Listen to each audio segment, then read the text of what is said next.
असो खूबे बड़ा का छोड़ाई हरवा से घाट असो चाहकारी माई चाहकारी माई अपना सेवकी बताया जाति परी माई यदि हमारो भतीजा हो जाई हमारी राउर को सिया भराई। ये मैं बस आप लोगों से बात है यही कहना चाहूंगा कि दुआ करिए कि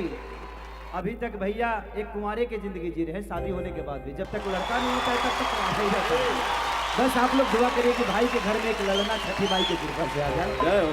ताकि एक उत्तराधिकारी की बहुत जरूरत है। आप सबके प्यार से ही हो सकता है कि यदि हमारो भतीजा हो जाई तो खेसरिया गांव भर लड्डू बटवा कि यदि हमारो भतीजा हो जाई क्या बात है तो साथे खेसरियों कोसी भजाई मंगाई देलू मैया हो मंगाई देलू मैया हो सुनर सुनर भौजा मंगाई देलू सुनर सुनर भौजा मंगाई देलू मैया हो सुनर सुनर भौजा